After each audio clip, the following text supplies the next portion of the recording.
Up next will be the big one. Stay.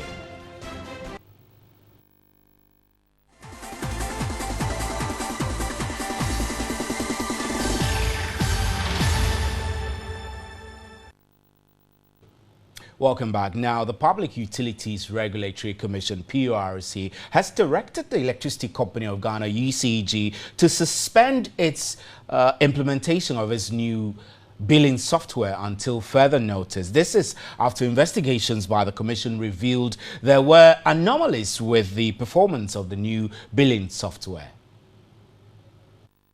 It's got nothing to do with the tariff. ECG has a billing system. They used to have an old system which they were using. It didn't have problems, so they changed it. With the new software, they changed it somewhere in, I think, January, February. If it is corrected, everybody is going to pay the 59.2 plus the 10% energy sector levy. We have asked them to suspend the software and make sure that they correct all the issues that are with it. What are some of the issues that we found? We also found out that migrating data from the old software to the new software was a challenge to them. We also found out that the people who were supposed to even input the data were not well versed in the application of the software.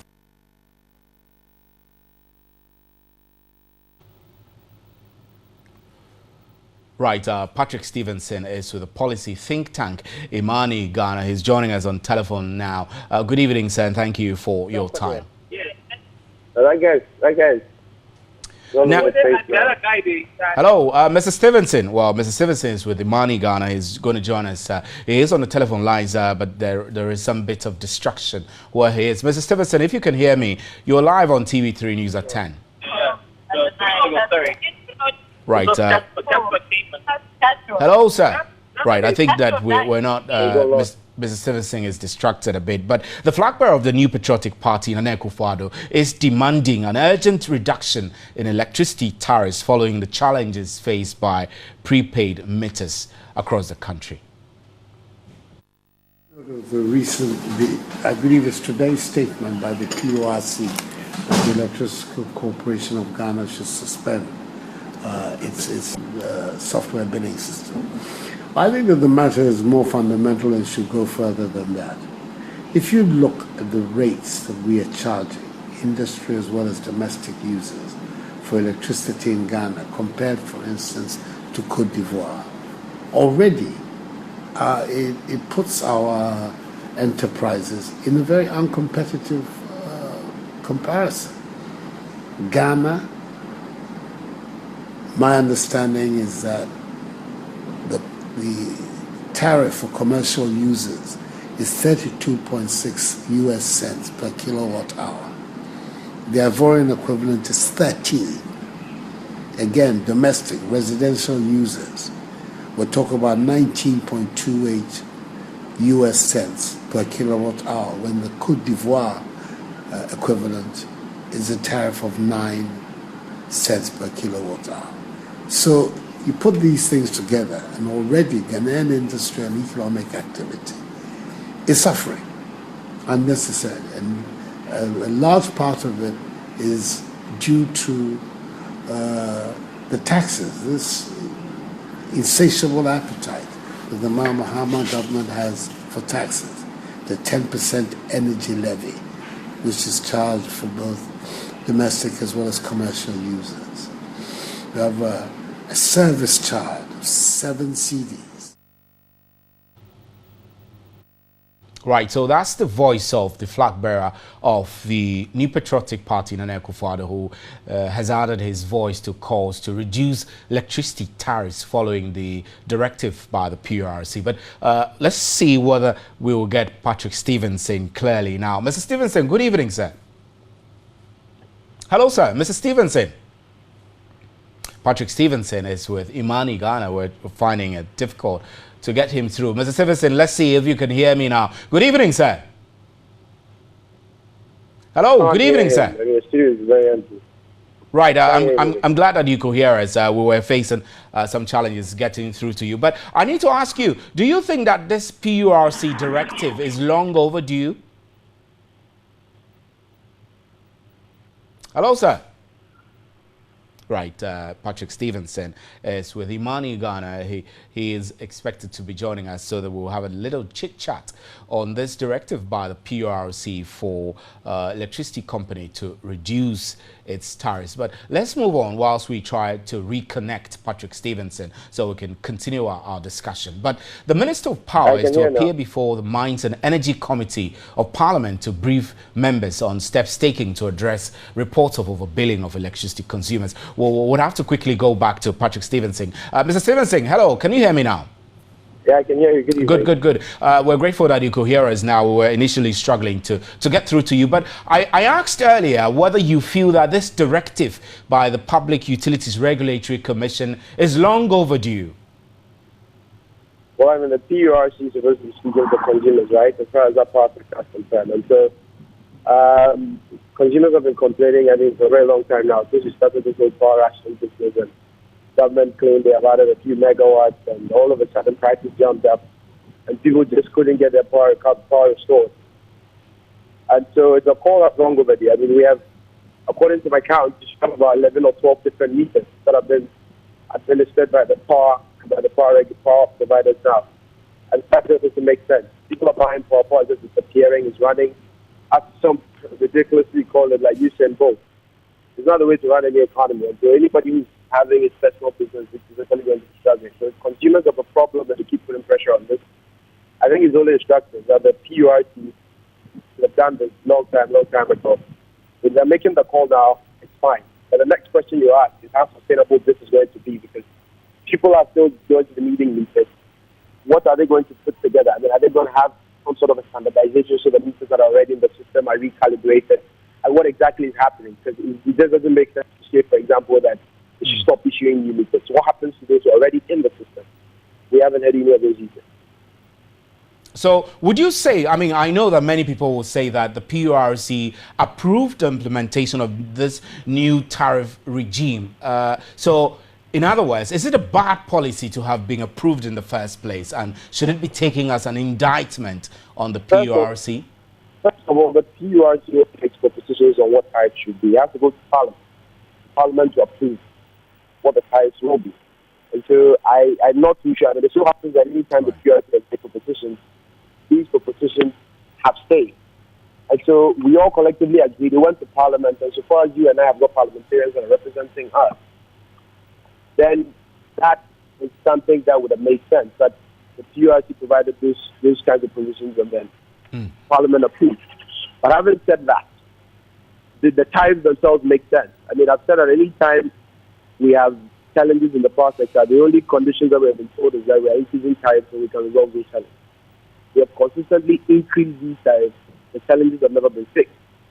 And so it appears that the PURC appears to be doing the bidding of the power providers in the country, especially government. So consumers, whether they're industrial consumers or household consumers, have consistently struggled. But will that be a justification to say, for example, that the hikes that we saw recently in the utility tariffs doesn't make sense, or is not something that we should follow? I mean, we have a country that is predominantly cash-strapped, and we have consistently talked about liberalization of the power sector, and the fact that the government has to get out. And so if those are the kind of big debates and discussions we're having, then of course power is expensive. But when we keep bringing in projects and programs and adding generation capacities that we are not asking questions about the cost of these generation capacities, then we have a sustainability problem. Because when we speak today, we brought in Ameri, we brought in FPSOs, and every now and then these machines are not able to pay full capacity, either because there's a maintenance problem or we have shortage of gas supply from Nigeria. But if you put all of that in context, I'm sure every individual, whether they're business or an individual or even government itself, wants power. What they're interested in is sustainability of the supply of power. So that if they have to even pay through their loans for it, if it's going to be sustainable and they can rely that the government or the power provider can provide the power, that's fine. But if we are paying more for it and we are still not getting the power, then that's just completely off. Right. Mr. Stevenson, we're grateful for your time. Thanks very much for joining us. Mr. Patrick Stevenson is an energy policy analyst with Imani the policy think tank, Imani Ghana. We apologize for the poor quality of sound coming through from Mr. Stevenson. It may possibly be because of his location, but we're grateful nonetheless that he could join us. So let's quickly go back to the Minister of Power, who is to appear before the Mines and Energy Committee of Parliament to brief members on steps taken to address reports of overbilling of electricity consumers. This follows concerns raised by Majority Chief Whip Muntaka Mohammed Mubarak that majority of Ghanaians are suffering due to increased bills charged by ECG. There have been several complaints by electricity consumers across the country about high electricity bills resulting from the adjustments made by the Electricity Company of Ghana.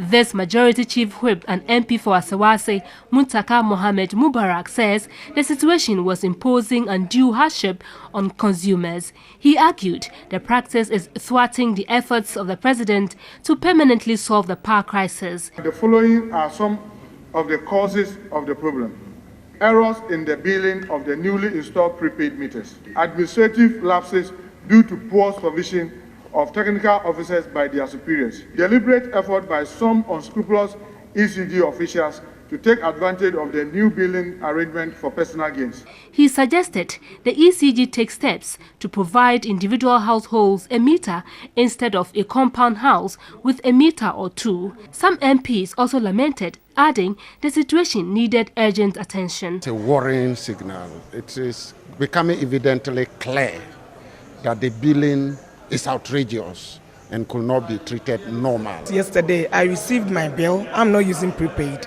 I received my bill, and it has increased from 220 Ghana to 775 Ghana. I am going to challenge it. I don't see why my bill should increase to almost 300%. No, I mean, what did I use?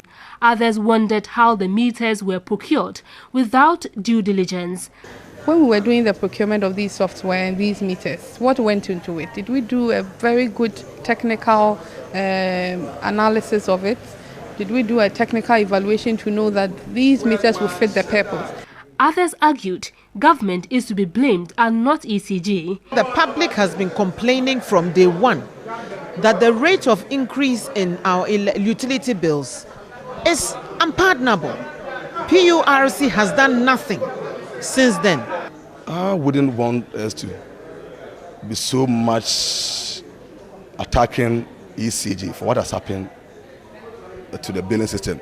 You see, when you increase tariffs astronomically, say 80%, 100% and over, you are going to cause confusion in the system. So we are paying more for government's inefficiency. Meanwhile, the Speaker has directed the Mines and Energy Committee to invite the Power Minister, ECG and the PURC for them to explain steps being taken to address the problem. Meanwhile, the public has been reacting to the directive of the PURC. I'm in full support of that, because of late, if you look at how increments are being made, the promises they give, it doesn't tally. I think they should stop it. Why? Because the tariffs are too much. I think it's in the right direction because there is so much inconsistency in the system. People are complaining about their billing. It has tripled, it has doubled. I mean, I think it has to be put to an halt so ECG will be able to organize itself well and have a good system to monitor and bill well. It should be critically looked at and they should suspend it and implement something much more better to help Ghanaians. To me, if they suspend it and they let it, the ECG to give us a meter that it cannot buy the credit and put it like the meter, it's better. Yeah, actually what I think is going to help Ghanaians, because when you look at the system right now, things are not moving on well, and then I think it's going to be something good. I think it's a good news. It's a good news. They have to. We're already suffering. So if the government has said that, it's good for us. And that's it for the big one.